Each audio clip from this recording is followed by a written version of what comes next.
نے ارشاد فرمایا قیامت کی نشانیوں میں سے یہ ہے کہ علم اٹھا لیا جائے گا، جہل برقرار رہے گا، شراب پی جائے گی اور زنا کا ظہور ہوگا۔ یعنی زنا کا عام ہونا یہ قیامت کی نشانیوں میں سے ایک بڑی نشانی ہے۔ اور حضرت ابو موسیٰ رضی اللہ تعالیٰ عنہ بیان کرتے ہیں اللہ کے رسول صلی اللہ تعالیٰ علیہ وسلم نے ارشاد فرمایا جو عورت خوشبو لگا کر لوگوں کے سامنے سے گزرتی ہے تاکہ لوگوں کو اس کی خوشبو آئے، وہ زانیہ عورت ہے۔ یعنی وہ عورت لوگوں کے دلوں کو زنا کی طرف رغبت دلانے والی ہے۔ اور ایک حدیث پاک میں ہے اللہ کے رسول علیہ السلام نے ارشاد فرمایا 3 آدمیوں سے اللہ محبت رکھتا ہے، 3 لوگوں کو اللہ ناپسند فرماتا ہے۔ جن 3 لوگوں سے اللہ محبت کرتا ہے ان میں سے ایک تو وہ شخص ہے کہ لوگوں کے پاس جا کر کے سوال کرے، اس کا سوال ان کے ساتھ کسی رشتہ داری کی بنا پر نہ ہو اور وہ لوگ اس کو منع کر دیں، پھر ایک شخص اس کے پیچھے سے جائے اور چپکے سے اس کو جا کر کے کچھ دے دے۔ اس کے عطیہ کو اللہ کے سوا کوئی بھی نہیں جانتا ہے۔ تو یہ یا تو وہ شخص جانتا ہے جس نے دیا یا پروردگار عالم جانتا ہے۔ اس کو اللہ تبارک و تعالی بہت پسند فرماتا، یعنی لوگوں نے منع کر دیا، نہیں دیا، یہ بندہ جا کر کے پیچھے سے اس کو دے دیتا ہے چپکے سے، اللہ اس کو بہت پسند فرماتا ہے۔ اور دوسرا فرمایا وہ لوگ جو رات کو سفر کریں یہاں تک کہ نیند ان کو بہت زیادہ مرغوب ہو جائے، پھر وہ ٹھہر جائیں اور اپنے سر کو رکھ کر کے سو جائیں، پھر ان میں سے ایک شخص بیدار ہو کر نماز میں قیام کرے، یعنی نماز پڑھے اور میری حمد و ثنا کرے، میری آیات کی تلاوت کرے، تو اللہ تعالیٰ اس بندے کو بھی بہت پسند فرماتا ہے۔ یعنی اتنی تھکن کی حالت میں بھی سفر میں وہ نماز سے محبت کا اظہار کر رہا ہے۔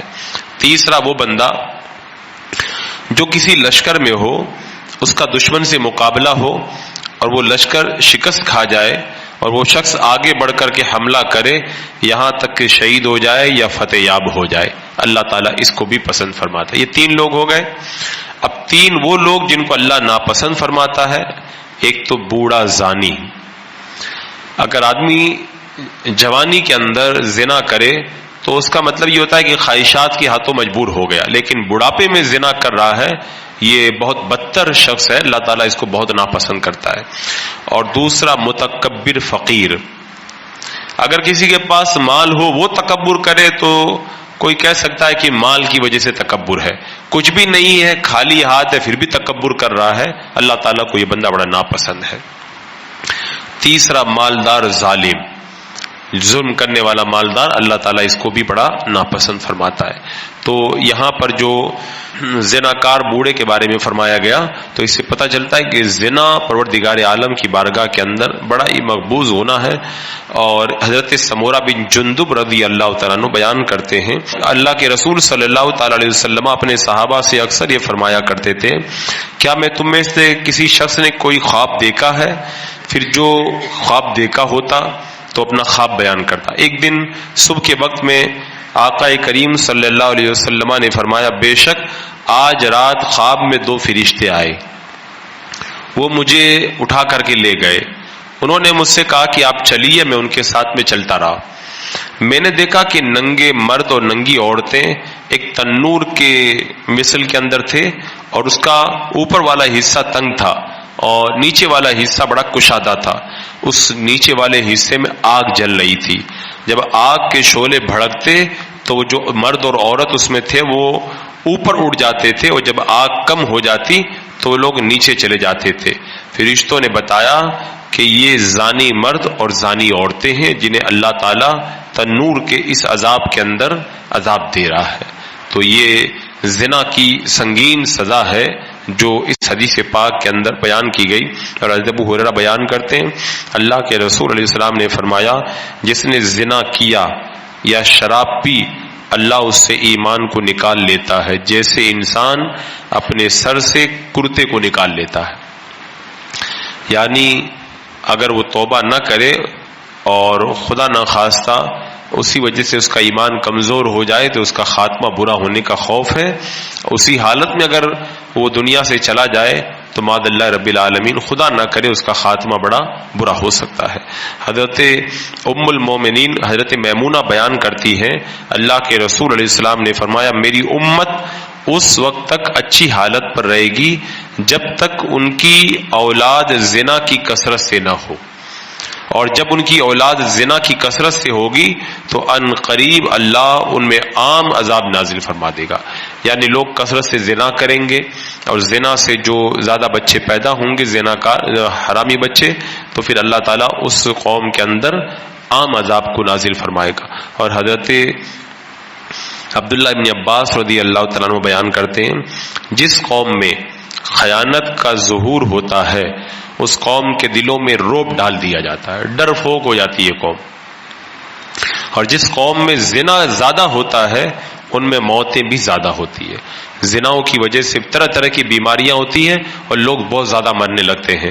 اور جو قوم ناپ تول میں کمی کرتی ہے ان سے رزق منقطع ہو جاتا ہے، اللہ تعالیٰ رزق کی برکتیں ختم کر دیتا ہے. اور جو قوم ناحق فیصلے کرتی ہے ان میں خون ریزی زیادہ ہوتی ہے. اور جو قوم وعدہ خلافی کرتی ہے ان پر اللہ دشمن کو مسلط فرما دیتا ہے. اور یہ زنا کے حوالے سے ایک حدیث پاک میں اللہ کے رسول علیہ السلام نے فرمایا تم زنا سے بچتے رہو کیونکہ اس میں 4 خصلتیں ہیں. پہلی چیز، زنا سے چہرے کی رونق چلی جاتی ہے. دوسرا، رزق منقطع ہو جاتا ہے. تیسرا، اللہ ناراض ہوتا ہے. اور چوتھا، جہنم میں لمبے زمانے تک رہنا پڑے گا. جہنم میں لمبے زمانے تک رہنا پڑے گا. تو یہ اللہ تعالیٰ نے اس آیت کریمہ میں زنا کی جو سزا بیان فرمائی وہ تو دنیا کی سزا ہے، لیکن آخرت کے اندر تو پھر اس کا وبال اور بھی زیادہ ہے. حضرت بریدہ کہتے ہیں کہ 7 آسمان اور 7 زمینیں بوڑھے زانی پر لعنت کرتی ہیں اور زانیوں کی شرمگاہوں کی بدبو سے جہنم والوں کو بھی تکلیف ہوتی ہے.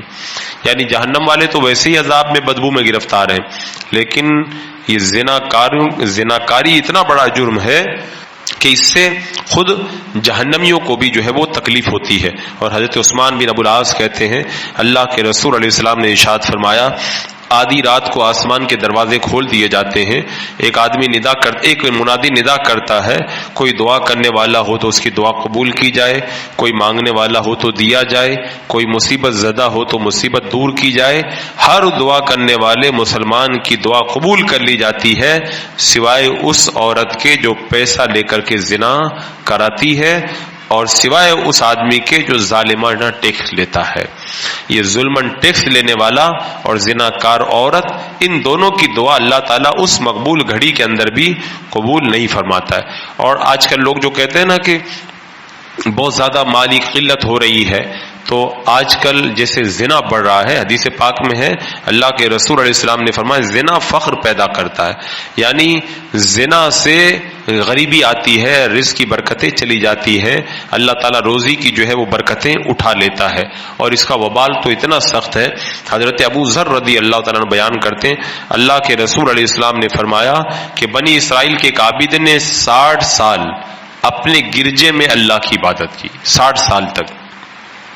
پھر بارش ہوئی اور زمین سرسبز ہو گئی تو راہب نے اپنے گرجے سے باہر جھانکا، سوچا کہ میں گرجے سے باہر نکل کر اللہ کا ذکر کروں اور زیادہ نیکی کروں. وہ گرجے سے اترا، اس کے ہاتھ میں 1 روٹی یا 2 روٹیاں بھی تھی. جس وہ باہر کھڑا تھا تو ایک عورت آ کر اس سے ملی اور وہ دونوں ایک دوسرے سے کافی دیر تک باتیں کرتے رہے، یہاں تک کہ شیطان نے بہکا دیا اور عابد نے اپنی خواہش اس عورت سے پوری کر لی. 60 سال عبادت کرنے کے بعد اس سے گناہ ہو گیا. پھر اس پر بے ہوشی طاری ہوئی اور وہ ایک گرم تالاب کے اندر نہایا. تو اور اس کے بعد میں ایک سائل آیا تو اس نے وہ روٹیاں اس کی طرف جو ہے وہ اشارے سے دے دی. پھر اس کے بعد میں 60 سال کی عبادت کا زنا کے گناہ کے ساتھ میں وزن کیا گیا تو گناہ کا پلڑا بھاری نکلا اور جو اس نے عبادت کی تھی وہ پلڑا ہلکا پڑ گیا. آپ سوچیں 60 سال عبادت کی تھی وہ ہلکی پڑ گئی اور ایک مرتبہ جو بدکاری کی تھی وہ 60 سال کی عبادت پر گناہ اس کا بڑا ہو گیا۔ بہت سارے لوگ یہ سمجھتے ہیں کہ ہمارے پاس تو بہت نیکیاں ہیں، لیکن یہ نہیں پتا ہے کہ کیسے ہمارے گناہ ہیں کہ کبھی کبھی ہماری ساری زندگی کی نیکیاں ہمارے ایک گناہ ہی کے بدلے میں جو ہے وہ ختم ہو جائیں گے۔ اتنا سنگین یہ جرم ہے۔ حضرت ابو قتادہ کہتے ہیں کہ اللہ کے رسول علیہ السلام نے ارشاد فرمایا، جو شخص اس عورت کے بستر پر بیٹھا جس کا شوہر نہیں ہے، غائب ہے، تو قیامت کے دن اللہ ایک اژدہا اس کے اوپر مقرر کر دے گا، اور فرمایا گیا کہ وہ اژدہا جو ہے اس کو بھنبوڑ کر کے رکھ دے گا، اتنا اس کا وبال قیامت کے دن اس بندے کے اوپر پڑے گا۔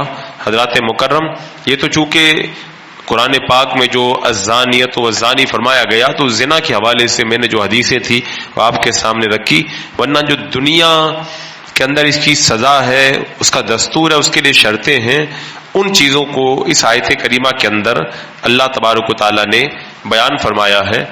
اور زنا سے جو نقصانات ہماری نگاہوں کے سامنے آتے رہتے ہیں، ایک بڑا نقصان اس سے یہ ہے کہ نسل خراب ہو جاتی ہے۔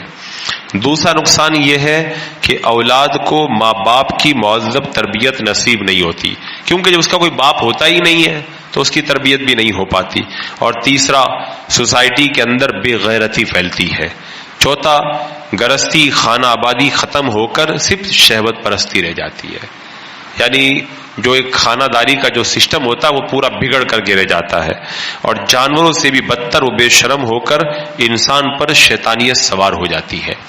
اور ایک نقصان یہ ہے، اس سے قومیت تباہ ہو جاتی ہے، اور حرامی اولاد زمانے میں ذلت کی نگاہ سے دیکھی جاتی ہے جس کا کوئی باپ نہیں ہوتا، اور اس سے حسب و نسب بھی بیکار ہو جاتا ہے، یعنی ماں اور باپ کی طرف سے جو ایک نسب ہوتا ہے وہ پورا نسب جو ہے وہ اجڑ کر کے رہ جاتا ہے۔